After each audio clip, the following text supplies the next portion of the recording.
Hola, qué gusto estar nuevamente con ustedes y esto no es un eufemismo, no estoy inventando cosas. Ustedes recuerdan al fin de la temporada número uno, allá por la primera, segunda semana de febrero, tuve la mala suerte de caer enfermo por una enfermedad bastante grave. Es un EPOC, una enfermedad pulmonar obstructiva, y pues prácticamente hasta ahora es cuando vuelvo de nueva cuenta a hacer una grabación para ustedes, para compartir el proyecto este que iniciamos hace ya un poco más de un año y que tiene que ver precisamente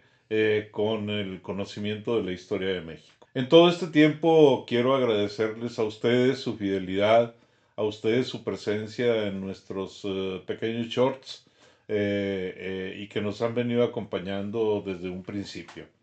Quiero agradecerle también, desde luego, a mi señora esposa su fidelidad, su paciencia, su cariño, su amor, sus cuidados, y que me ha llevado hasta donde me encuentro en este momento, y ya con nuevos bríos de volver a empezar con este proyecto y a continuar este proyecto que la verdad tiene todavía muchas sorpresas para nosotros. Quiero también agradecer mucho al maestro Gerardo García, que es nuestro camarógrafo, productor, guía, orientador, es quien hace posible la materialización de estos encuentros entre ustedes y nosotros. Entre ustedes y la historia, amigos, entre un servidor y la historia personal de ustedes, porque yo tengo la fortuna de poder llegar a través de mi análisis y reflexión histórica, tengo la oportunidad de llegar a estar con ustedes y de comentarles detalles que particularmente me llaman la atención de la historia de nuestro país. En todo este tiempo he seguido con mucho cuidado, con mucha atención, algunos de sus múltiples comentarios, porque ya tenemos un universo de más de 1000 seguidores, pues la verdad es que es muy variadas las opiniones. Habrá quien les guste lo que yo digo de historia, incluso hay personas que dicen que no sé de historia. Bueno, probablemente no sepa. Sin embargo, no es la intención, bajo ningún concepto, de estar en polémica y continuar con estos proyectos. Y con esto me voy a la anécdota taurina de aquel torero que se levantó en el hospital, y cuando se levantó tomó un periódico y hizo un pase a un toro imaginario dentro del cuarto del hospital, y le dijeron: ¿qué estás haciendo? Dijo: estoy terminando el pase que no le pude dar al toro cuando me prendió. Ahora yo estoy aquí precisamente frente a ustedes en estas cámaras, en su compañía, con la compañía de Gerardo, con la siempre compañía de mi esposa, y estoy precisamente en esta idea de continuar con todo lo que hemos estado postergando precisamente por la enfermedad. Y es el momento de dar pie a la segunda temporada de Mirador 656, este podcast que contiene la historia vista desde este lugar donde nosotros nos encontramos. Mirador 656 siempre tendrá presente la mayor riqueza histórica de nuestro país, y tratará de reflejarla y proyectarla a cada uno de ustedes, y por supuesto, con todo respeto, cada quien pensará lo que guste. Y bueno, si mal no recuerdo, la última vez que estuvimos por aquí decía que el inicio de la segunda temporada era prácticamente inminente, y que íbamos a empezar con un tema eh, que me había sido solicitado, y que era precisamente la Guerra Cristera. Y todo este tiempo en el que yo estuve convaleciente y en el que no me había sido posible reconectarme con ustedes a través de este espacio televisivo, bueno, pues lo que hacía era reflexionar acerca de la pertinencia de continuar de una manera inmediata con la guerra cristera. Pues llegamos a la conclusión de que habría que pensar un poquito en marcar antecedentes de todo asunto relativo a la guerra cristera. ¿Y cuál es el antecedente inmediato? Y no se trata de llegar al antecedente inmediato, sino a los antecedentes que están un poquito más atrás en el tiempo, pero que son finalmente aquellos que le marcan una impronta y que le van señalando cuál es el sendero a seguir. De tal suerte que esto nos lleva necesariamente a la Revolución Mexicana y obviamente no podemos pensar en un análisis, en una reflexión de la Revolución Mexicana si no pensamos en sus antecedentes. Y en el orden político necesariamente hay que pensar en cómo Porfirio Díaz se reelige y cómo ya hay un hartazgo de parte de la población mexicana para un personaje como era Porfirio Díaz. Y es que un gobierno de tantos años llega el momento también en que hace crisis, en que se incorporan elementos que no son recomendables para el desarrollo de la sociedad y eso empieza a generar ciertas inquietudes. Y por otra, también empiezan a surgir espíritus críticos, personas que también sienten gusto por la política, que quieren generar espacios, que se quieren abrir espacios, que tienen incluso la vocación de servir y encuentran que ante la cerrazón de la autoridad para hacer un cambio, lo único propicio que encuentran es precisamente el provocar este tipo de convulsión social y política y es parte de los orígenes de las revoluciones. ¿Qué otros antecedentes podemos establecer? Los antecedentes de carácter militar. Los antecedentes de carácter militar porque recordemos que la gran mayoría de la plana mayor, por decirlo de alguna manera, del ejército porfiriano, pues eran en su mayoría liberales del siglo XIX, que habían acompañado al viejo líder en sus lides militares, que de alguna manera estaban vinculados con él o con otros generales de la época del propio Díaz, y era prácticamente un militarismo muy acendrado y era un militarismo ya en su gran mayoría de militares de gran edad. Obviamente para la época un personaje de 75 años, pues ya era una persona no solo mayor, no solo de la tercera edad como se dice ahora, sino que era prácticamente y voy a decir una palabra un poquito dura, a lo mejor eran ancianos decrépitos. Y sin embargo,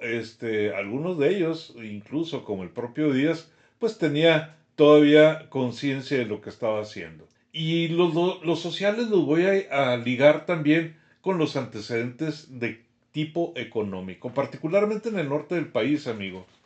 pero también en algunas regiones del centro, por ejemplo el estado de Morelos, donde había grandes grupos que tenían un control muy notable de la propiedad agraria y que había, pues ciertamente despojos en su forma literal. Sin embargo, en su forma legal, la verdad es que siempre estuvieron amparados, o en su mayoría estuvieron amparados por una ley de reparto, no tanto de reparto, sino de una venta de todos los predios que no tenían un dueño cierto y conocido y que eran puestos a la venta a través de las famosas deslindadoras en el gobierno de Porfirio Díaz. Esto es el origen de la gran propiedad en el territorio del norte del país. Es donde nacen, por ejemplo, acá en Chihuahua, que es donde yo radico, los grandes latifundios y otros grandes latifundios que eran pues los que empezaban a generar cierto disgusto entre la población, llamémosle normal, entre los pequeños propietarios, los pequeños rancheros, los pequeños agricultores, pues que dependían de más, dependían en mucho de la voluntad y del apoyo que pudieran lograr con los propietarios de los grandes latifundios. No era lo mismo pensar en un latifundio terraceño que en las tierras de los Escandón, por ejemplo, en el estado de Morelos, donde había una mayor población, donde había una mayor cantidad de campesinos que se sentían afectados cuando se apropiaban de tierras que habían pertenecido a ellos desde las comunidades más antiguas que se recordaran y que era lo que ellos trabajaban para sobrevivir y para llevar el alimento a su casa. De manera que tenemos ahí ya dos elementos que son bien importantes, lo económico y lo social. Y también tenemos la cuestión de carácter cultural. Y empiezan a surgir una serie de revistas, una serie de periódicos, una serie de manifestaciones artísticas que van abriendo la conciencia de la gente. Pero no nada más ellos. Había otros tipos de artistas, había dibujantes, había caricatura política y había periódicos como Regeneración de los hermanos Flores Magón que de suyo se convirtieron en un elemento sumamente crítico en la época previa al porfiriato. Tan era crítico que los Flores Magón